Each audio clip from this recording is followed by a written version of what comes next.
बार examination में अगर आप भी अपेयर होने वाले हैं तो आपको मैं बता दूं कि जो एविडेंस एक्ट से एमसीक्यू पूछे जाते हैं वो काफ़ी ज़्यादा यहाँ पे आप सभी के 8 मार्क्स से पूछे जाते हैं। और एआईबी में ये सब्जेक्ट एक ऐसा है जहाँ पे बहुत ही कम सेक्शन यहाँ पर है और आप इसे पढ़ के ज़रूर जाएं।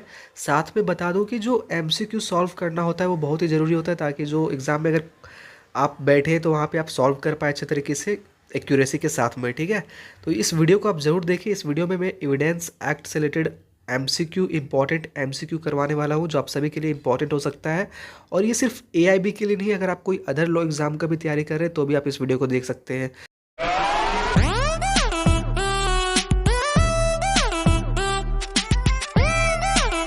जो है पहला नंबर क्वेश्चन है, एविडेंस एक्ट अप्लाइज टू। तो एविडेंस एक्ट कहाँ पे अप्लाई किया जाता है? 4 ऑप्शन दिए हुए हैं, इसमें से करेक्ट आंसर होगा option C, both the civil and criminal proceeding. ठीक है, नेक्स्ट क्वेश्चन है, the law of evidence under the Indian evidence Act 1872 is. तो इसे क्या माना गया है? 4 ऑप्शन दिया गया है, तो इसे एक प्रोसीजरल लॉ माना गया है, तो ऑप्शन बी यहाँ पे करेक्ट होगा। ठीक है, that means Indian evidence act एक प्रोसीजरल लॉ है, इसलिए हम इसे प्रोसीजरल लॉ ही जानते हैं। ठीक है, तो ऑप्शन बी यहाँ पे सही होगा। और मैं आप सभी को बता दूं कि अगर आप और भी वीडियो देखना चाहते हैं कॉन्स्टिट्यूशनल लॉ या फिर अदर सब्जेक्ट के ऊपर, तो आप चैनल के ऊपर जाके विजिट कर सकते हैं, वहाँ पे आपको और भी वीडियो देखने को मिल जाएगा। ठीक है, साथ में आप डिस्क्रिप्शन में भी जाके देख रहे हैं, वहाँ भी आपको लिंक मिल जाएगा। और मैं बता दूं कि अगर आपको पीडीएफ बाई करना है, अगर आप ये सब सारे सब्जेक्ट का पीडीएफ चाहते हैं तो आप हमारे इंस्टा आईडी पे कांटेक्ट कर सकते हैं। और वहाँ पे इंस्टा आईडी जो हमारा है कानूनी कीड़ा है। और अगर आपके पास इंस्टा आईडी नहीं है तो आप ईमेल आईडी के थ्रू भी कांटेक्ट कर सकते हैं। ईमेल आईडी है studywithme7575@gmail.com। आप इसमें कांटेक्ट करें। यहाँ पे मिनिमम चार्जेस आपको पे करना पड़ेगा जो 100 रुपीज़ केवल है। आप इसे पे करके आपको पीडीएफ सारा प्रोवाइड करवा दिया जाएगा और आप अपने एग्ज़ाम का तैयारी कर पाएंगे। ठीक है, तो अगर जो भी इंटरेस्टेड कैंडिडेट्स हो वो कांटेक्ट कर सकते हैं। तो चलिए आगे बढ़ते हैं और देखते हैं नेक्स्ट क्वेश्चन। नेक्स्ट है, principle of falsus in falsus in omnibus is. तो इसका मीनिंग क्या होता है? तो इसका मीनिंग यहाँ पे बता रहा है, 4 ऑप्शन दिए हुए। पहला है रूल ऑफ लॉ, बी है रूल ऑफ कॉशन एंड सी है नॉट एप्लीकेबल इन इंडिया। तो यहाँ पे करेक्ट आंसर हो जाएगा option D, both B and C above. That means rule of caution and not applicable in India. ठीक है, next question है, the maxim falsus in falsus in omnibus is. तो ये क्या है? A sound rule of evidence है, a sound rule of evidence. Option A यहाँ पे करेक्ट होगा। नेक्स्ट क्वेश्चन है, the fact sound to be proved is called. तो यहाँ पे ऑप्शन देख लेते हैं। ऑप्शन यहाँ पे 4 है, तो क्वेश्चन क्या था हमारा? The fact sound to be proved. That mean जो फैक्ट है वो उसे प्रूव किया जाए, अगर किया जाता है तो उसे हम क्या कहते हैं? तो उसे हम लोग कहते हैं फैक्टम प्रोबेंडम। ऑप्शन बी यहाँ पे करेक्ट होगा, जिस फैक्ट को प्रूव किया जाता है। Next, the material facts on which a party relies are called. तो करेक्ट आंसर यहाँ पे हो जाएगा option B, fact probanda. Next है, under the law of evidence the relevant fact. तो रिलेवेंट फैक्ट किससे रिलेवेंट करता है? Must be legally relevant. Option B यहाँ पे करेक्ट होगा। नेक्स्ट है, A is tried for murder of B intentionally beating him with a club causing his death, which of the following is are fact in issue. तो यहाँ पे कौन सा जो है वो फैक्ट इन इशू माना जाएगा? तो करेक्ट आंसर हो जाएगा आपका option D, all of the above. That means A beating B with club, A causing B death by such beating, as intention to cause B's death. That means A क्या किया यहाँ पे? Beating B को मारा club के द्वारा। ठीक है, साथ में यहाँ पे मारने की वजह से बी का डेथ हुआ, तो बी यहाँ मिल जा रहा है। थर्ड क्या था? उसका इंटेंशन था ऐसा जिससे उसका डेथ हो गया। ठीक है, बी का, तो यहाँ पे ऑप्शन डी करेक्ट हो जाएगा। नेक्स्ट है, A is tried for the murder of B by beating with a club with the intention of causing his death at his trial, which one of the following is not a fact in issue. That mean जब A का trial होगा तो इनमें से कौन सा fact in issue नहीं होगा वो बताना है। पहला है A beating B with the club, तो ये तो फैक्ट इन इशू है। सेकेंड है ए कन्वर्सेशन विथ सी, तो यहाँ पे सी का नाम ही नहीं आया तो यही आपका रॉन्ग हो जाएगा। ठीक है, सी देख लेते हैं, A causes B death with the club, हाँ ये सही है। A's intention to cause B death, तो ये भी सही है। तो यहाँ पे कौन सा जो फैक्ट इन इशू नहीं होगा, option B, a conversation with C. Next है which one of the following does not come within the meaning of document under the Indian evidence Act. अब जो डॉक्यूमेंट का मीनिंग हम लोग पढ़ते हैं इंडियन एविडेंस एक्ट में, उसके अंदर में कौन सा जो है डॉक्यूमेंट माना नहीं गया है, ये चारों में से वो बता रहा है। तो पहला है writing, map, telephonic talk of word, photograph. तो राइटिंग को तो माना गया है, मैप को भी माना गया है और वर्ड फोटोग्राफ को भी माना गया है, ठीक है। तो जो टेलीफोनिक टॉक, बातचीत होता है टेलीफोनिक के द्वारा, उसे यहाँ पे डॉक्यूमेंट के अंतर्गत में कंसीडर नहीं किया गया है, तो ऑप्शन सी यहाँ पे करेक्ट हो जाएगा। नेक्स्ट है which one of the following is not a document under the Indian evidence Act. अब इनमें से कौन सा जो डॉक्यूमेंट नहीं कंसीडर किया जाता है। तो पहला सही हो जाएगा आपका an inscription on a state of a building, B भी सही है, फोटोग्राफ, एंड सी भी सही है, डी आपका गलत हो जाएगा। तो इसे डॉक्यूमेंट के अंतर्गत में कंसिडर नहीं किया गया है। A knife recovered by police from the possession of an accused and produced in the court. Next है the affidavit given to the court is, जो एफिडेविट दिया जाता है कोर्ट में उसे क्या माना गया है, तो नॉट एन एविडेंस, इसे एविडेंस नहीं माना गया है, ठीक है। Next the evidence unearthed by this sniffer dog falls under, तो इसे किसे माना गया है, हियरसे एविडेंस के तौर पे माना जाता है, ठीक है।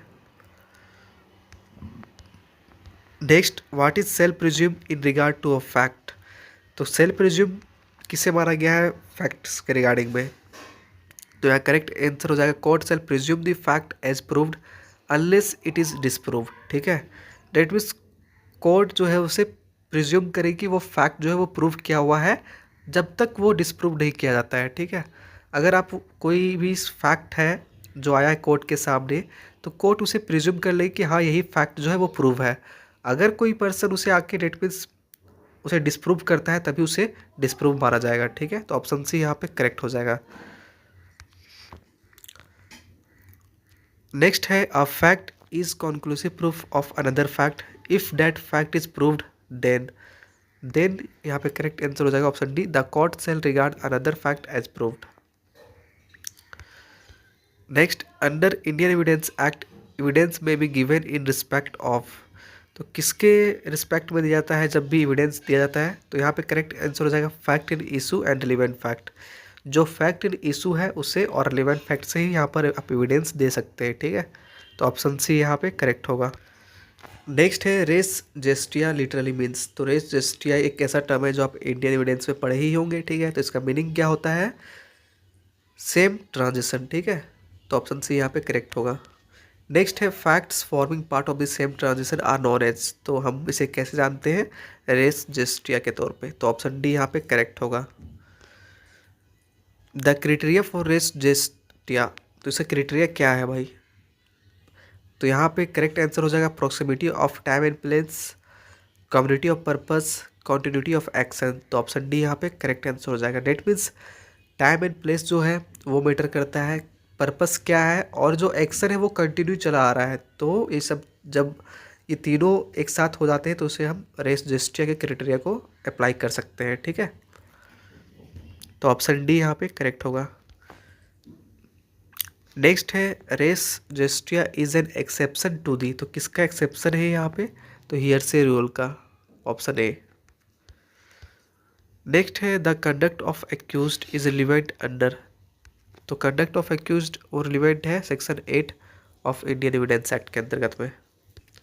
नेक्स्ट क्वेश्चन है मोटिव, प्रिपरेशन एंड प्रीवियस और subsequent conduct is covered under section of the Indian evidence Act, तो ये कौन से सेक्शन में दिया हुआ है, ऑप्शन 8 में दिया हुआ है। ऑप्शन 8 जो है मोटिव, प्रिपरेशन एंड प्रीवियस और सब्सिक्वेंट कंडक्ट के बारे में बताता है, ठीक है।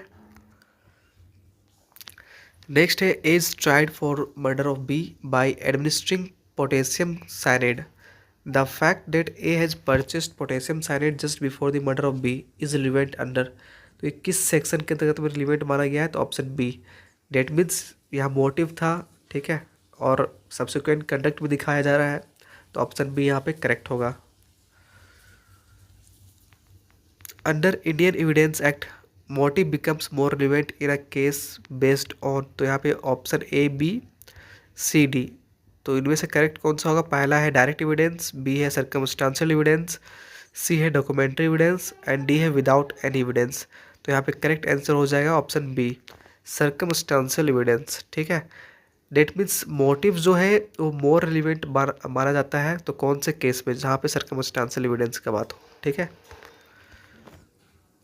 नेक्स्ट है test identification parade under the law of evidence is. तो इसे किस तरह का एविडेंस माना गया है? टीआईपी जिसे हम लोग बोलते हैं शॉर्ट में। ठीक है, टीआईपी।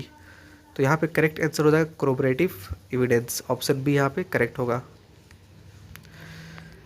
नेक्स्ट है the plea of alibi is established by. तो प्ली ऑफ अलीबी किसके द्वारा स्टेब्लिश किया जा सकता है? एक्यूज्ड के द्वारा। तो ऑप्शन बी यहाँ पे करेक्ट होगा।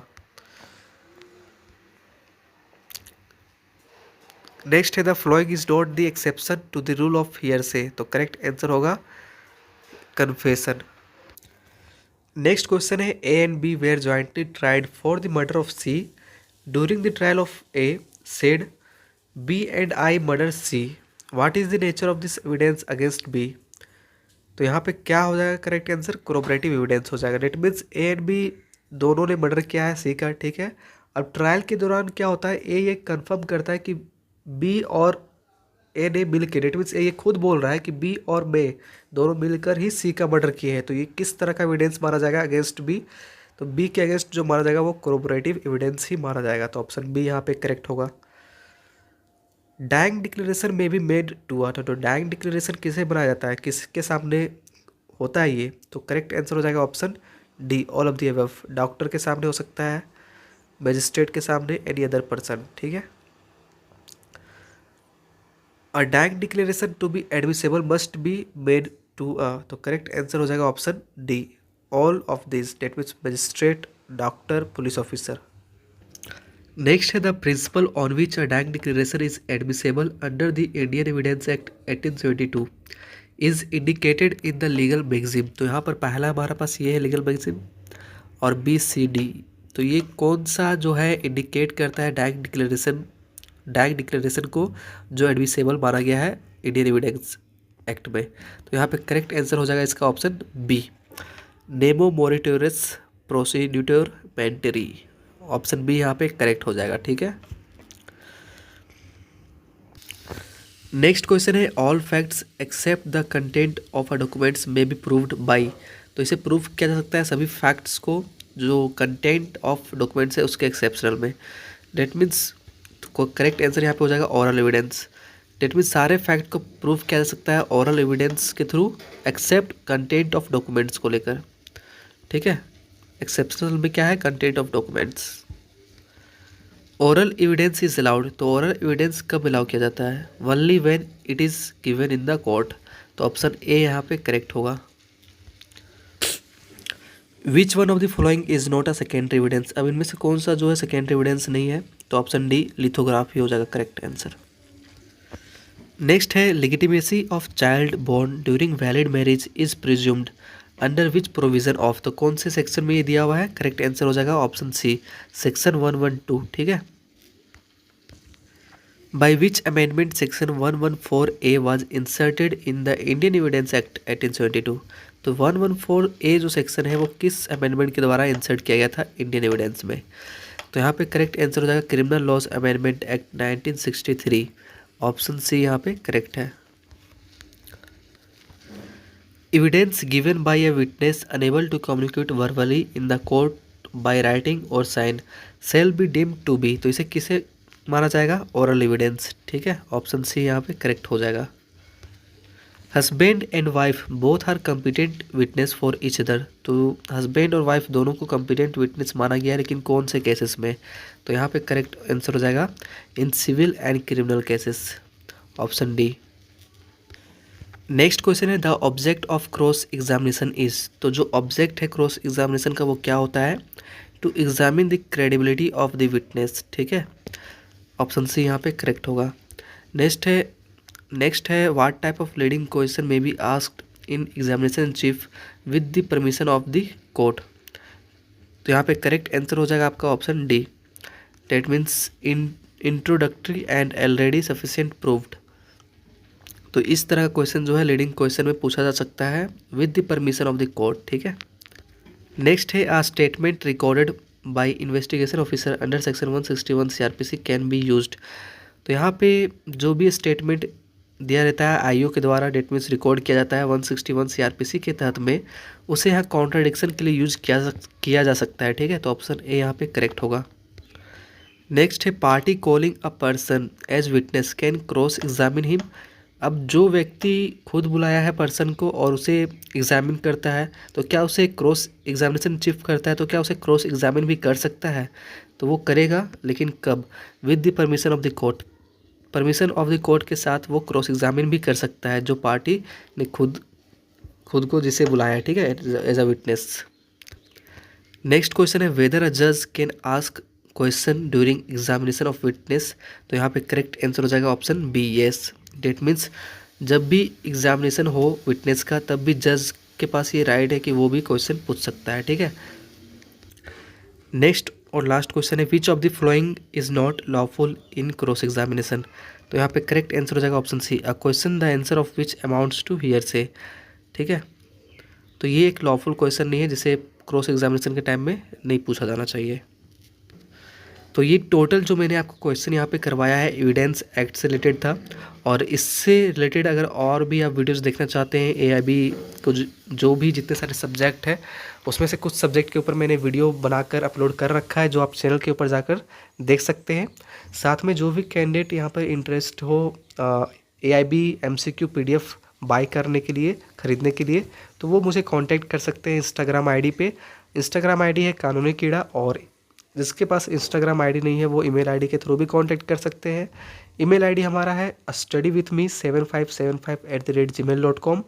और अगर ये वीडियो आपको अच्छा लगा हो तो जितना हो सके लाइक कीजिएगा, इस वीडियो को जितना हो सके शेयर कीजिए, और कानूनी कीड़ा चैनल को सब्सक्राइब करना ना भूलिए।